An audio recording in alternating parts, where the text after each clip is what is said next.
Good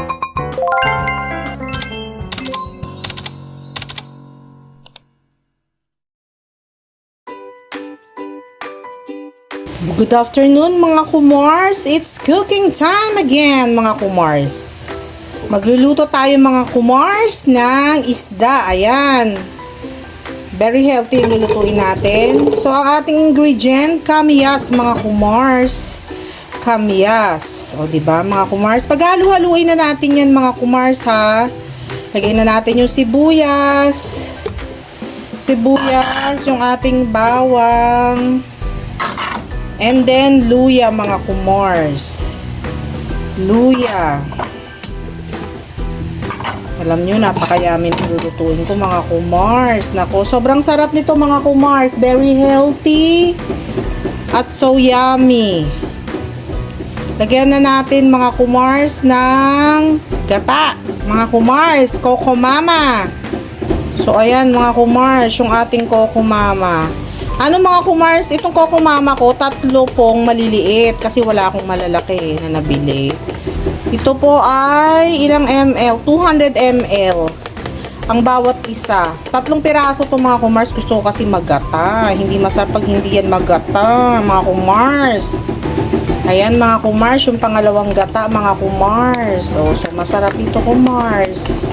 Tingnan nyo naman, oh, diba? Diyan pa lang. Talagang panalo na agad. Pagkata pa lang mga kumars, panalo na. Pangatlong gata mga kumars. Pangatlo. Hindi ko pa binubuksan yung kalan mga kumars ha. Maingay yung washing ko mga kumars.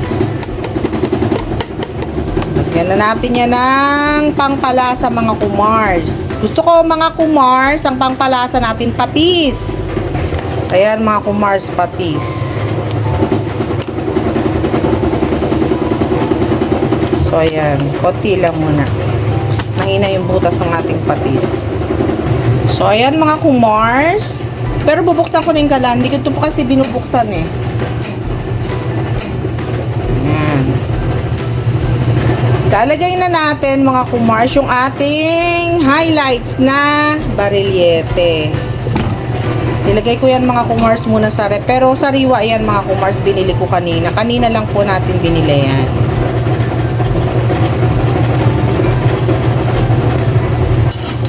Maingay yung ating washing mga kumars.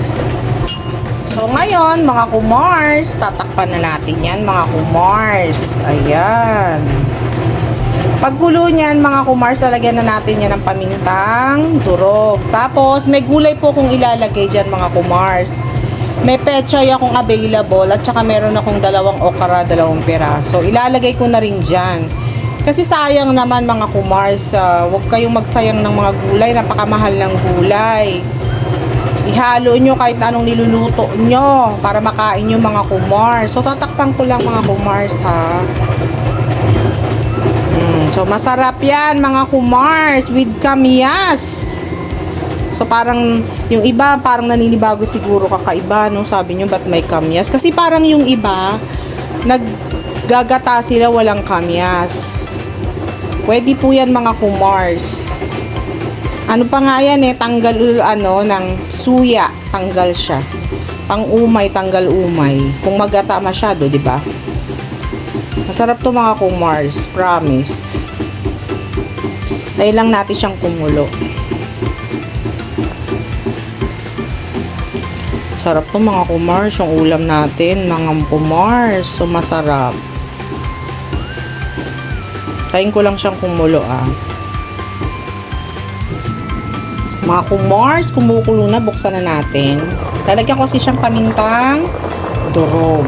So ayan mga kumars, lagyan natin ng pamintang durog. So masarap ito. Tapos mga kumars, lalagyan ko siya ng konting suka.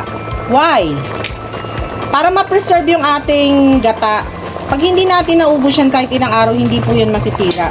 Kahit ano lang ha, konting suka lang mga kumars, ayan. Mga ano lang yan, 1 kutsara. Para lang ma-preserve, mga kumars. Hindi po yan ano ha, para tumagal ang inyong pinaksiw na pinangat na may gata. Ayan. So, alam nyo na.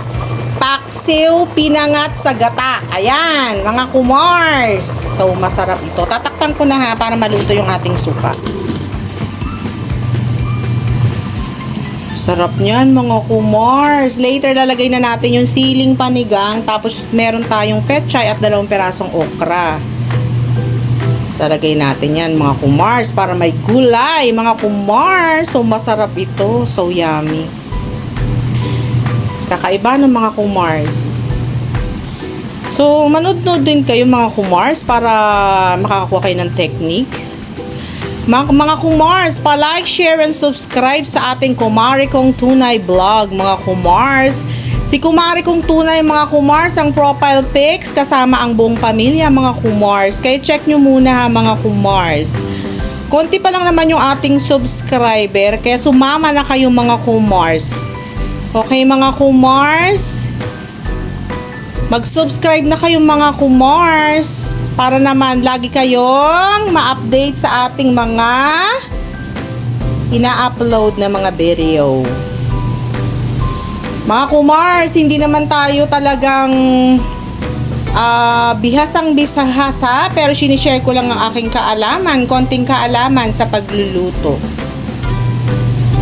Kung ano-anong mga pwedeng ituro natin, mga kumars, sinishare ko sa inyo yung ating konting kaalaman, mga kumars.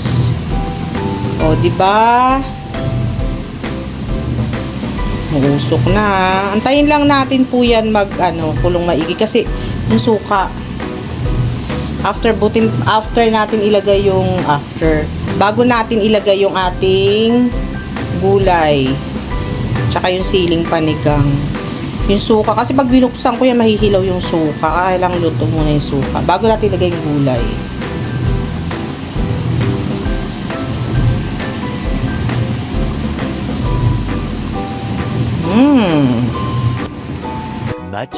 Much later. Mga kumars, lagay natin yung sili tsaka okra ha. Mga kumars, kulong-kulo na. Tikman muna natin, mga kumars. So yummy to. Ay nako. Kakaibang recipe ang tawag ko dito. Paksiw na pinangat sa gata. Oh, sarap. Tikman ko lang.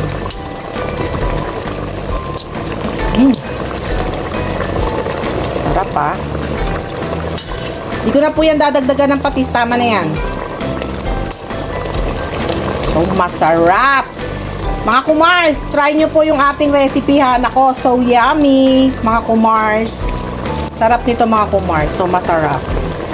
Talagang very unique yung ating paksiw na pinangat sa gata. Ahay, mga kumars. So, sarap. Pechay naman yung ating ilalagay.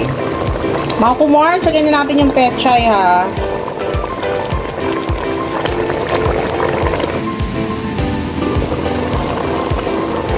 Wow, mga kumars. Tignan nyo naman, mga kumars. Oh. So creamy and yummy. Diba? Sampa kayo, mga kumars. Napakasarap. Ayan, mga kumars. Ang sarap, mga kumars. Papalaputin lang natin ng konti. Kaya lang hindi natin patutuyan. Wala naman sabaw.